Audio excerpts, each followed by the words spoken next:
And we're back here on the Feature Presentation Podcast with my special guest, filmmaker Adam Benish. Adam, how are you, sir? Very good. Thanks for having me on. Absolutely. I was loving the conversation we were having before we started recording. First, I have to say something I mentioned off air. Love the backdrop and the way your video looks. It's probably the most cinematic looking, Zoom screen that I've seen. You're not just with doing podcasts, but as far as I admire when people take the time to make sure they have a clean, aesthetic looking picture when they do a Zoom recording. So I appreciate that.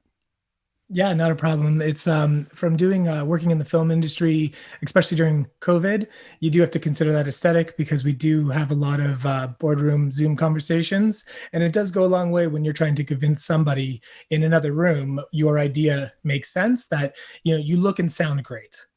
Oh, for sure. Absolutely. And not to knock those who might, just record from their phone or wherever the case may be, but I just love when people take the time to do that sort of thing. So let's start right from the very beginning. What was it that initially made you want to get into the film industry? Because there's not really like a how-to guide or a book that says there's a set way, you have to take these certain steps to get into the industry. Everybody has their own unique story. So what is your story? How did you know you wanted to get into film, and how did you do it? I think from really young. So I had a lot of brothers. I'm the oldest of four, and I also have a lot of cousins that would come over during the summer. And when we would all get together, I would really orchestrate and kind of corral kind of what our daily events were. And a throwback to our mother, who always would try to do something entertaining. Like, she would bring us to the park, so then we would go to the park and I would be like, well guys, so listen, it's X-Men and we're all gonna have to battle on top of that thing, and that's what we're doing right now. For the most part, they would follow suit, but I think it was having this group of 9 or 12 kids that's my mom was always watching during the summer. It gave me that opportunity to kind of work with a group of people.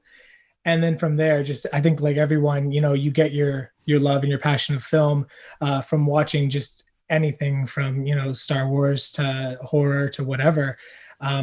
It just followed suit, and gradually I started to kind of say to myself, I want to work in film. I want to work in film. And luckily, being in Hamilton, Ontario, being in Canada, you think when you're younger, well, guys, you got to go to LA for that. And it wasn't until I was watching on YTV, Are You Afraid of the Dark? And I noticed there was this episode with a vampire in a children's hospital, and they got to the roof and there's this one shot POV looking down from the top of the roof. And I looked at it and I was like, that's Hamilton General down on Barton. And then I was like, and again, I'm 12 and the film industry hadn't exploded the way it is now, but I was like, they make films in Canada? I don't have to leave. I can be up here and make, work in the imagination factory. And then from there, I just continued to pursue that on from an early age. And you hit the nail on the head. There's a lot of things that were made in Canada back then, and even now it's blown up even more. I think of all the CW shows like Smallville back in the day. Arrow was made in Canada. So is The Flash. I believe Superman and Lois is made there as well. So a lot of notable projects come from Canada. And you're speaking my language with Are You Afraid of the Dark? Because I remember watching that show. I was a diehard Nickelodeon fan as a kid. And I remember watching Are You Afraid of the Dark for the first time. I don't remember what episode it was, but I remember I was a little scared of it, but also intrigued. I want to keep watching more. And I think they did a reboot of that show not too long ago. I haven't watched the new one, but the original is, I have very fond memories of watching that and other Nickelodeon shows. Yeah, there are a couple great things that kind of set the precedent of our childhood, not just the big stuff, but the little niche stuff that we all remember. I think everyone remembers Rugrats, for example, but it wasn't the biggest thing in the world. And yeah, and these little shows, they stick with you. And as you grow and progress, it does reflect in the blueprint of who you are. Absolutely. I couldn't agree more with that. So you decide that film's what you want to do. You see that Are You Afraid of the Dark? It filmed an episode in Canada. You recognize the location. So from there, what steps did you take to start making your own projects?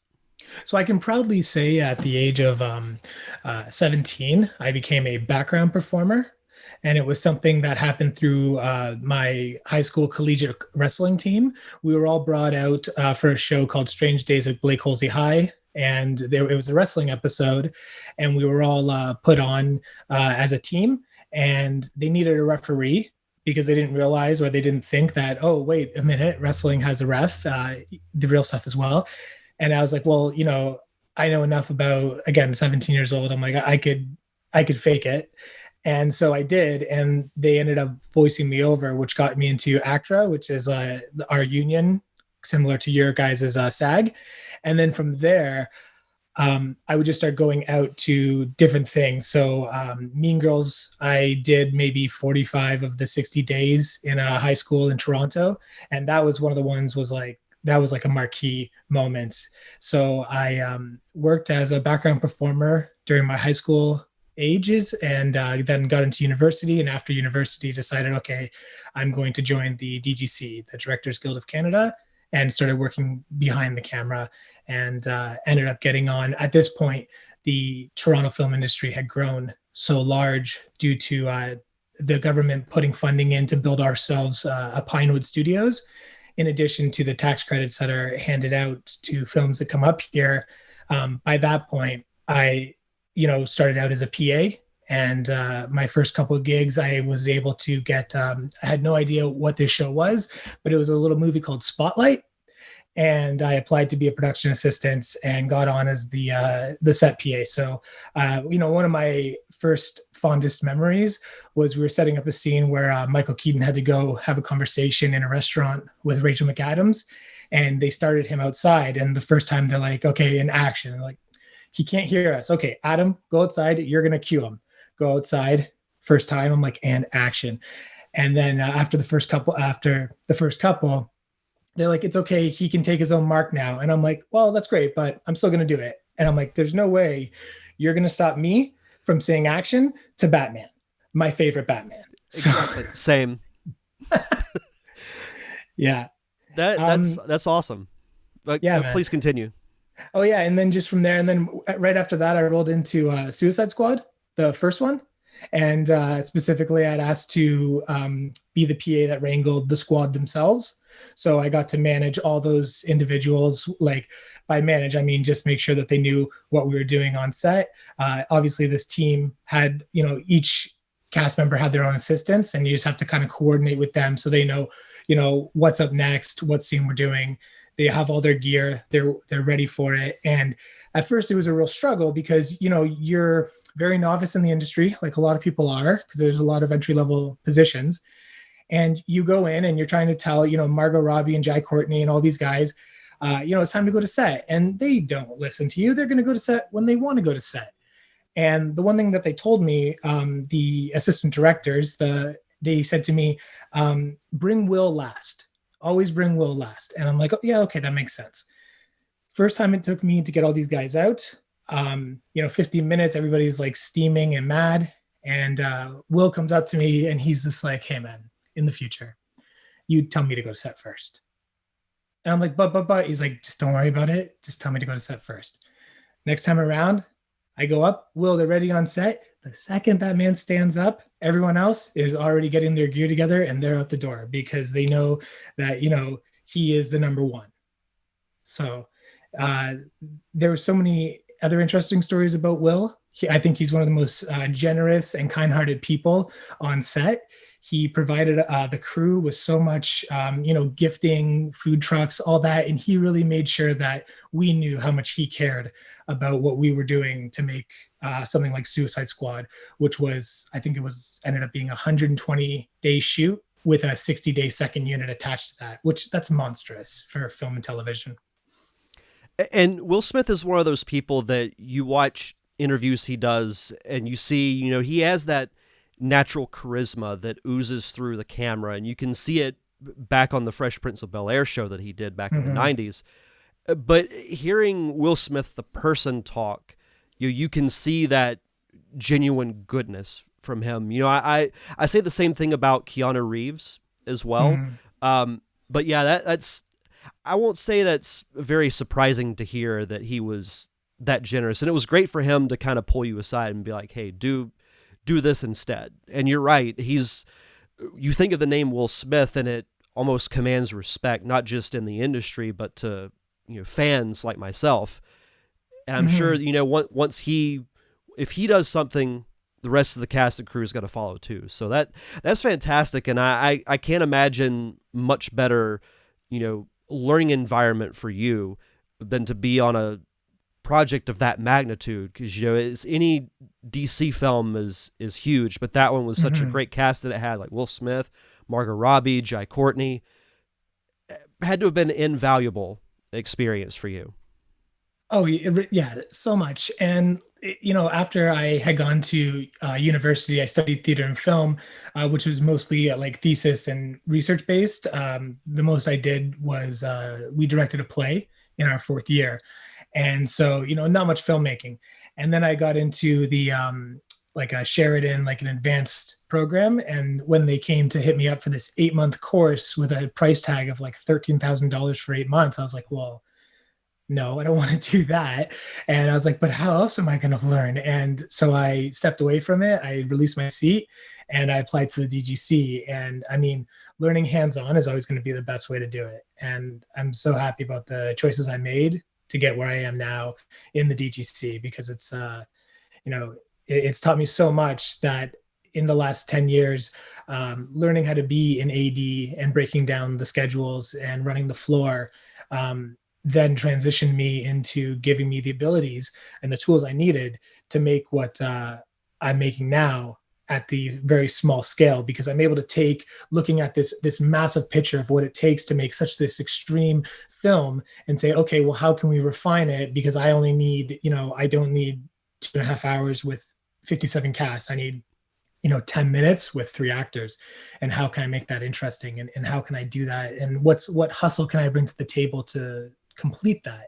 So, self-taught, and a lot of people taught me stuff along the way. And the film industry itself, when they talk about, oh, it's who it is, but I'm not saying this in the sense that like you need to know the famous people. I'm talking about the tight-knit community of IATSE, the DGC, all the the American unions that complement the Canadian unions. It's all knowing these people, because you can work with somebody that you won't see for years, and then they see you again on set, and if they had a good experience with you, it's like they worked with you yesterday, and you just kind of get back into the flow of things. Because at a certain level, everybody, you don't get to be at that level if you're not good at that position. So you have your own skill set, and you have your own self-identity that you're bringing to the table to this project. And I like to say it's like any film set. Doesn't matter what budget, it's like pulling together like a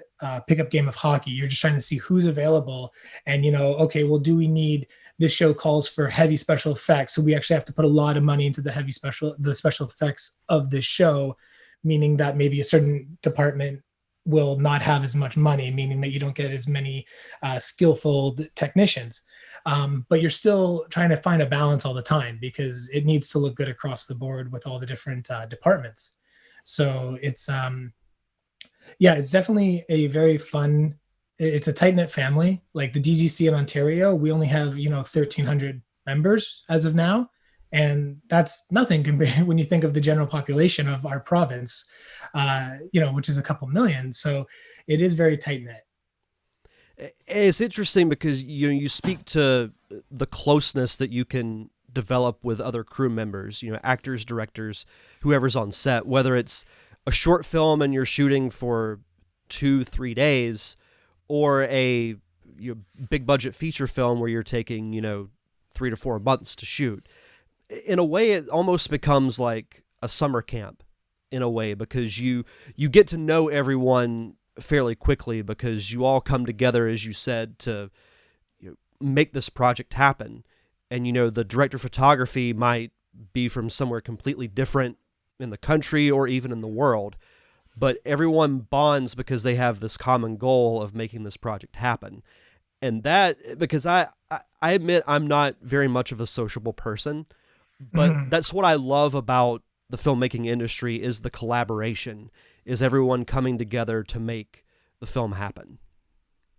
Yeah, and I think that it doesn't matter what the project is. At the end of the day, you're there on the floor doing whatever job it is you need to do, and you want to make sure that you do the best thing possible, right? You want your makeup to look the most pristine and have it continuous throughout the entire thing. You don't want there to be any continuity gaps, because then you're pigeonholing the director when he gets into the editing room, that he's like, well, that's her best performance, but her hair's flipped over.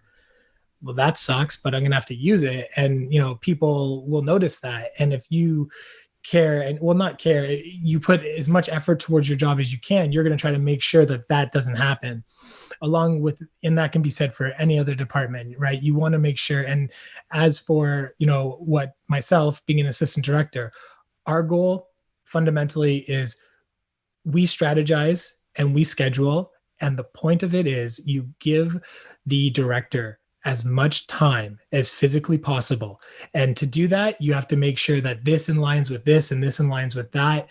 And you are the air traffic controller of a film set. And it goes back to, if you're familiar with when you work on a set, there was an AD named Abby Singer, and he would call the second last shot. And now we fundamentally call it the Abbey. And then the last shot of the day is called the window. So the Abbey would be, more so in the studio days when you were running around Warner Brothers and you were going to go to 5 or 6 sets that day. Abby Singer would call it the Abbey, and that would kind of give everybody a clue that it's the second last shot, meaning that we should pack up what we're not using and start pushing over to the next location. And if that buys you 10 minutes and you do that 5 times a day, you've bought your director an hour of shooting time. So fundamentally, as an AD, we are the timekeepers of the film set. Every minute counts, whether it's 1, 10, or an hour. Every minute counts. I couldn't agree more.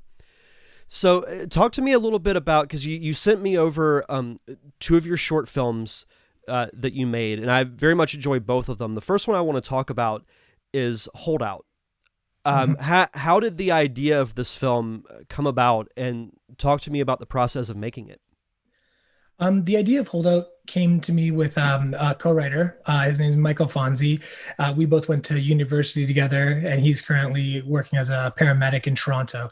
But he loves writing. So I was talking to him about, wanting to make something, and he brought it to a very fundamental point, because at the end of the day, with everything that is in Holdout, it is very much a, that classic short story of somebody's in the backseat of a car.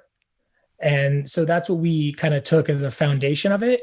And then from there, I very much wanted to include the social media aspect. And I became kind of, we went down that rabbit hole about just talking about, texting and how people use their phone. And we see this as very much a common trope in today's society with a lot of different films. And so I just wanted to kind of put my opinion to that story, because I could look at other stuff and say, well, you're so much better than what I can do.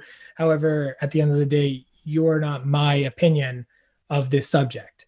So, to give it a little bit of that, extra polish, we got into the VFX, the text bubbles.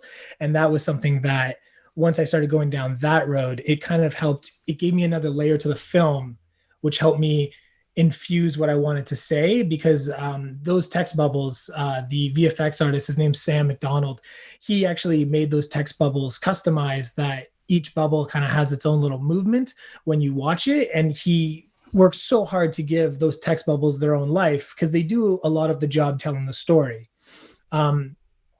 Another, fundamental thing I like about filmmaking or film viewing is I watch films with subtitles all the time, and it's not by any means because I'm hard of hearing, although I do feel that sound in today's day and age, dialogue kind of gets muffled in a way. And so I wanted to, in a way, force the viewer to have to read these text bubbles, because they had, key factors to the story I'm trying to tell.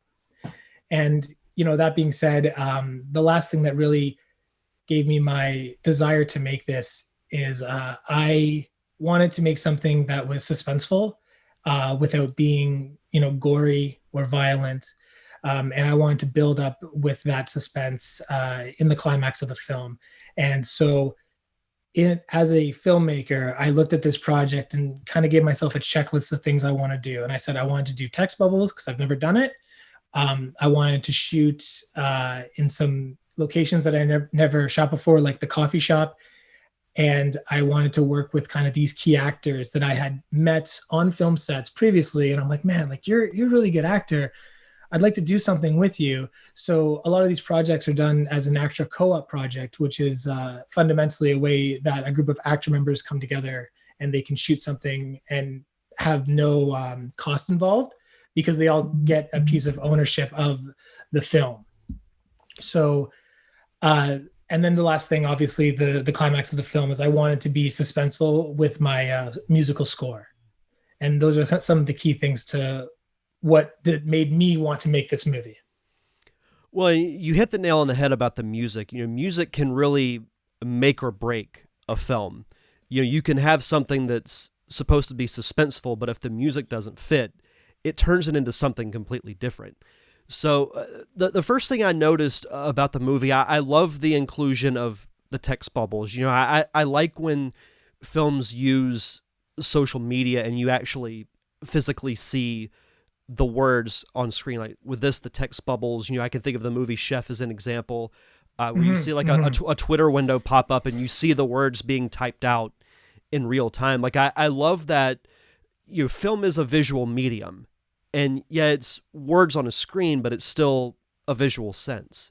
So I think that adds such a cool layer to it. And, like it really stood out to me when you see the entire, conversation pop up on screen like it did in your film, and I'm one who watches films with subtitles too. For me, it's because I'm hard of hearing, but that's another story. It added such a cool layer to it. And what I think I really liked about the film the most was that it felt like something that could actually happen in real life. And it really makes you think, because we as a society are now so dependent on technology with smartphones, posting things on social media just to try and get attention, or we try and bring attention to something else. It really makes you think and second guess, is that really important? So that's what I liked about the film the most, is that it made me kind of take a step back and think, oh, do I use my phone too much? Do I rely on my phone or social media too much? So I love the film. I thought it looked great. I thought the actors did a great job. It had a great aesthetic. It's just overall really, really good film.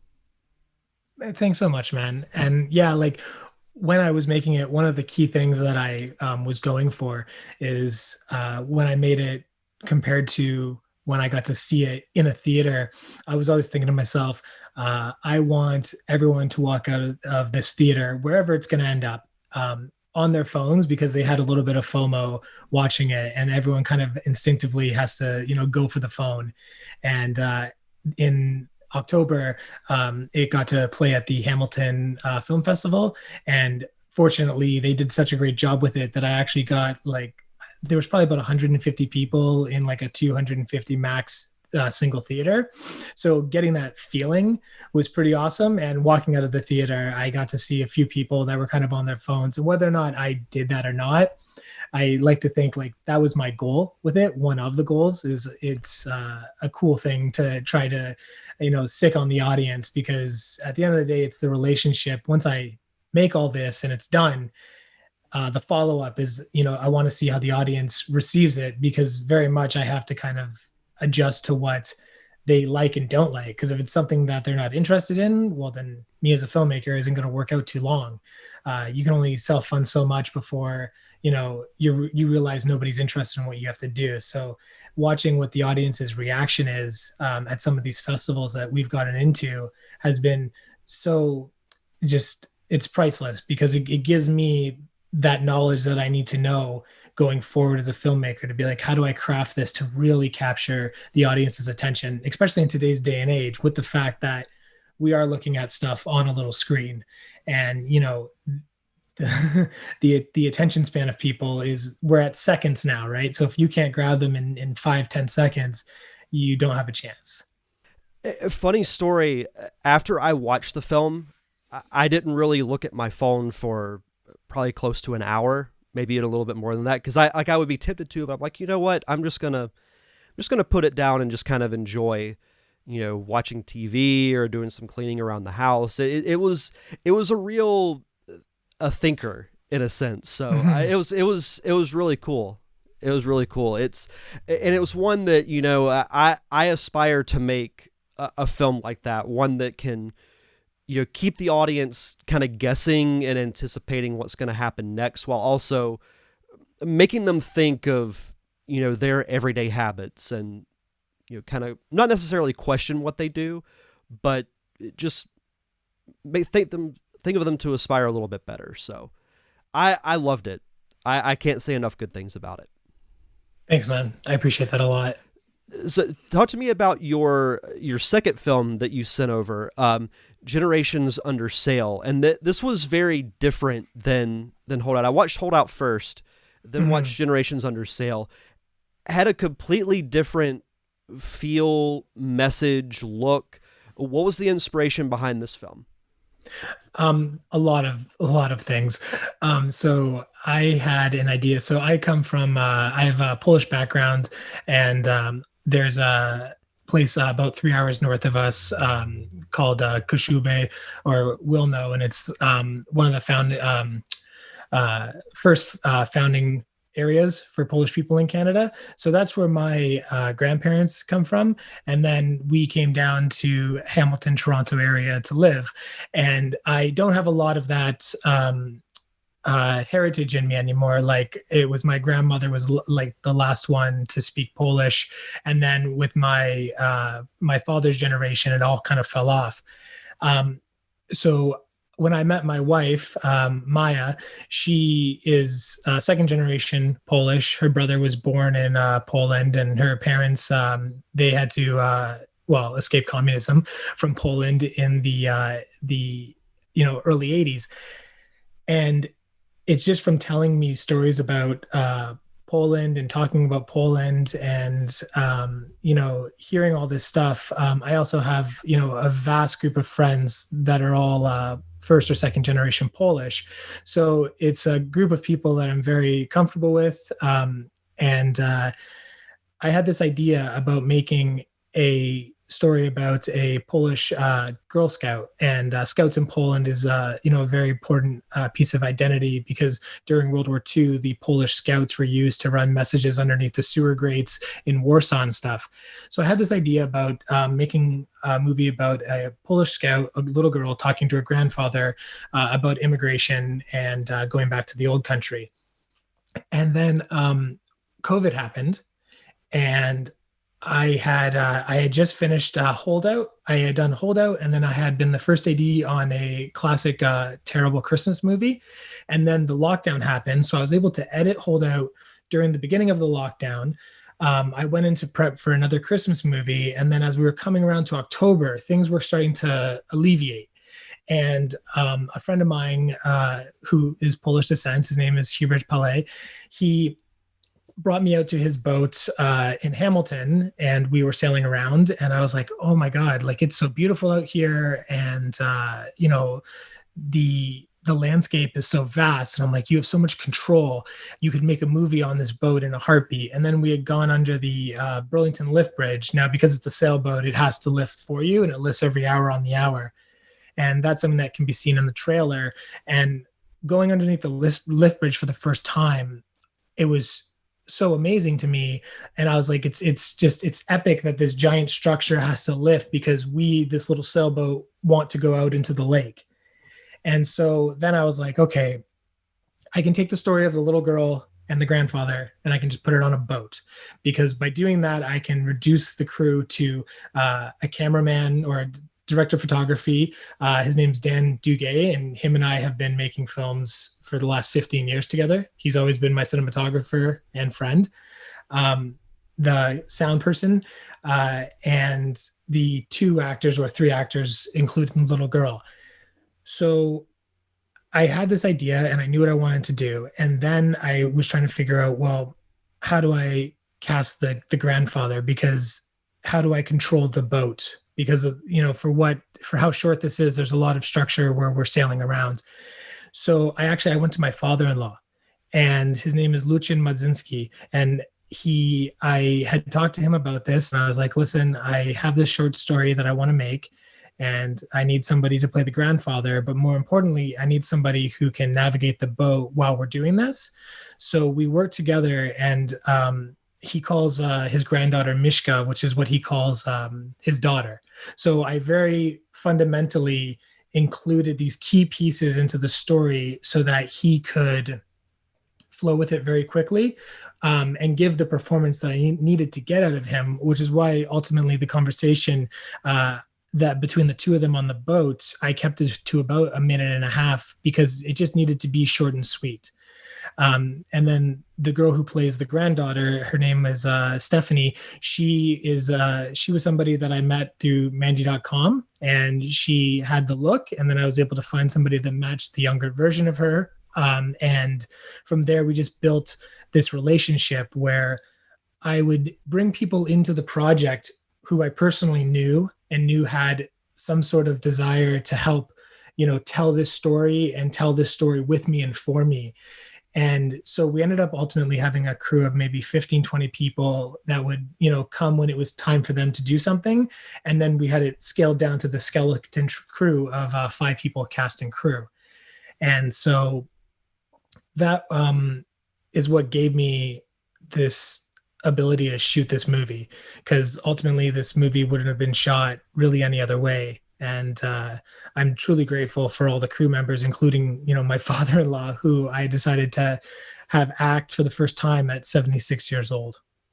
And he did great, because, and I think that's the sign of a great director and really head of any type of project is realizing, I don't want to say your limits, but recognizing the situations that you're in and kind of going with the flow and catering to that. And I would never have known that. I thought he was, just an actor that auditioned for the role and got it. So that story alone is extremely fascinating to me. And what I loved about the film is that it had I love that it was black and white, first and foremost.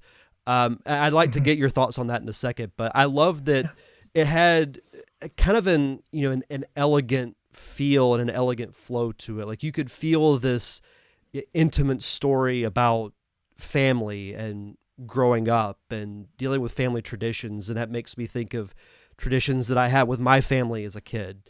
They may have been different, but family traditions are still family traditions.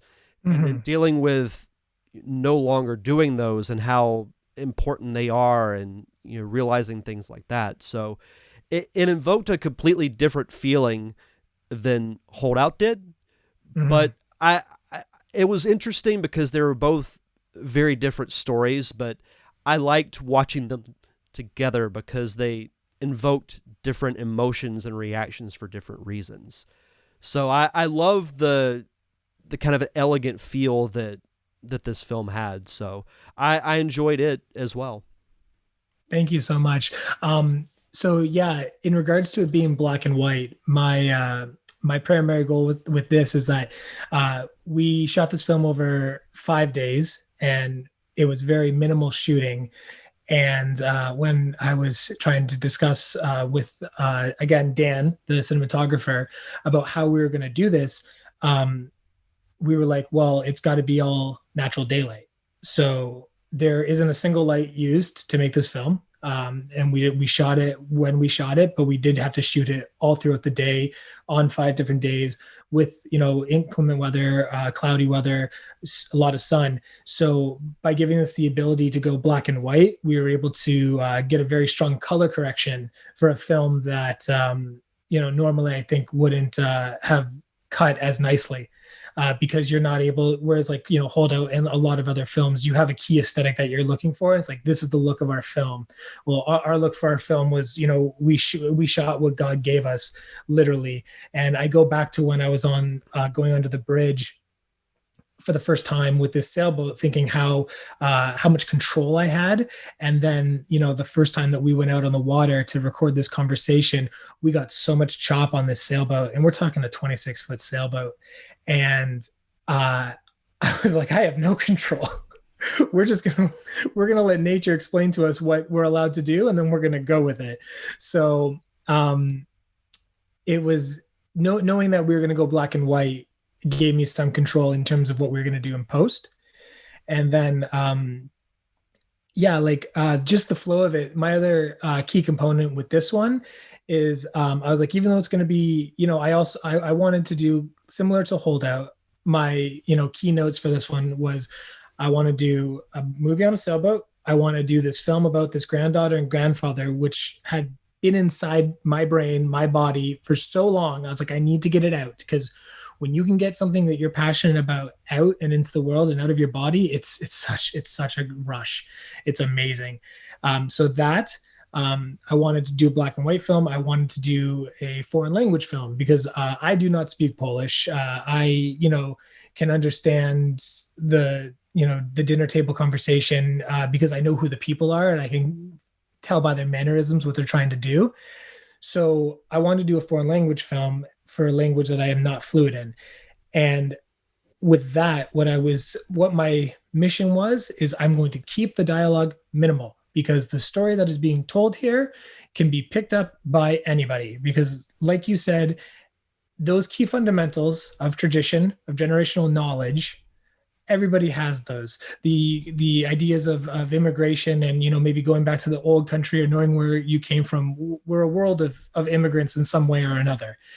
And so with this film, my mission with it still going forward is I want to have as many people see it as possible. I want to have as many sailors see it as possible, but even people that aren't fundamentally, familiar with sailing, like you said, there's things you can pull from it that mean something to you. And I planned, my goal was to just pull on the heartstrings, as opposed to, pull on the thrills and suspense. Absolutely. And I love that you said you wanted to make a foreign language film, because as filmmakers, you should be looking for ways to challenge yourself and do things that you had never done before. Because if you keep doing the same thing, it's going to get old and you're going to potentially lose your passion. You should always be aspiring to improve, learn new things, conquer new challenges. So that alone is fantastic. Thanks. Yeah. And, there is no reason why, as filmmakers, if you get the right group of people, depending on what the story it is that you're trying to accomplish, if you do it in the right way with the right, heart behind it, you can tell stories about anything. That's the, great thing about filmmaking, is that anybody can play anything and anybody can be anything. And it just depends how you as a storyteller bring that story to light. That will determine whether or not, people are receptive of it or not. But I was super excited to do this one. And a lot of people said, compared to some previous films like Holdout and a couple I did before, they're like, oh, okay, so you got out of the thrills and chills. And I was like, yeah, I wanted to get out of, looking at guys like Hitchcock and being like, I want to be the master of suspense. It's like, well, no, maybe I can just, I'll be me. And this is the film that I want to make now. So I made that. And, going forward this year, we have 2 films slated, 2 shorts slated to shoot, one in the spring, one in the fall. And, as well as developing feature film that will focus around blue collar criminals in Hamilton, which is a steel town, which is a blue collar town. And that's the, that is my home. So it's where I grew up. And again, if I can keep the passion behind how I, as a filmmaker and as a human, identify, then at least I think my stories will come off as earnest. And I think that's what people will find interesting. Well, go ahead. Oh, no, I was going to say, because we can't all make Marvel movies. True. But I think that is important as a filmmaker, is to find your voice. And the only way you're going to find it is if you do it. You have to write if you're a writer. You have to direct if you want to direct. You have to be able to do it to find, I don't want to say your niche, but your voice, your style, and what you want to do, what messages you want to portray. with your films, whatever it may be. So I'm excited to see what you've got coming up next. Definitely excited for your feature. It sounds like a really cool project to do, and excited to watch it once it's done. Thanks, man. It is a cool project, and I think the coolest thing about it though is, again, going back to the crew that you pull together to do stuff like this. Because if they're from that community of filmmakers, and we all are filmmakers in some way or another, you don't need to be the director or the producer, to be that filmmaker. I love working with people who I know and appreciate, because I want to say to them, well, like, listen, like, I want to do this, but like, what do you got? Like, what can you add to this? What is the ingredient you can do to just bring this out? Because then when they do some stuff, you're just like, man, I didn't even think about that. And you're walking around with 50 or 60 people who have, all this different knowledge. You got to be able to navigate that and help bring together, like, the best project possible. Well, and it makes you better as a filmmaker too if you surround yourself with people with different experiences, with different knowledge, because you make each other better. Mm-hmm. So that's another thing that I learned about filmmaking too early on, is surround yourself with people that are different than you, that have different experiences, that have different knowledges about different things, because it's going to make you better, because it's going to make you aware about those things. And in a way, you might make them better too with your experience and your knowledge. It's the ever evolving way of paying it forward in the filmmaking industry, I think. Oh yeah, that's so true. You hit it right on the head. And yeah, and it's just a fun, this is me 12 years into the industry, and I am really excited to see what I'm going to do with these next 12 years, because if you just keep pushing towards something and you're passionate about it, then whatever it is that you're making is just going to evolve and develop and grow. So it's just being, persistent with it, and knowing what you want, and also knowing that what you're making is yours and it's what you want to make. Absolutely. As we start to wrap up here, I did want to ask, do you have any website or social media that you'd like to plug so the listeners can follow you? Oh, for sure. So all of my social media is the same handle. It's Benish Films, primarily Instagram, but I'm also on Facebook and Twitter. We also have benishfilms.com is where we're releasing a lot of trailers and upcoming, information about what we are doing. If anybody is looking to collaborate and get together, it doesn't matter if you're in Canada or not. I've worked with sound designers from Poland. I've worked with VFX compositors from Switzerland. If you are interested in just collaborating with something fun, hit me up on any of those social media platforms or my website, and I'd be happy to talk to you about creating some cool stuff. I love that. Last question. I like to always interview, or in the interviews with this. What is one thing, it can be a film or a TV show, that you've recently watched that you would recommend to anybody? Oh, The Great. I think on Amazon Prime, about Catherine the Great, Nick Holtz, Dakota Fanning, or sorry, is it? No, Ellie Fanning. One of the best shows. And the thing is that this show came out 2-3 years ago for season 1, and then COVID happened. So I've been waiting 2 years for this thing to come back out, and they hit us up with season 2. And I kid you, watching a period piece where they do not talk like it's that period of time, it is so entertaining. And it is probably the first show in a while that when my wife and I would sit down to watch, phones down, because we are focused on what's happening, because it's been 2 years since the first season and I wanted to soak up every bit of it. But I truly recommend The Great on Amazon Prime. I'll have to check that out. But Adam, thank you so much for taking the time to have this conversation. This was great. Yeah, man. Thank you so much. And I look forward to watching more of your podcasts.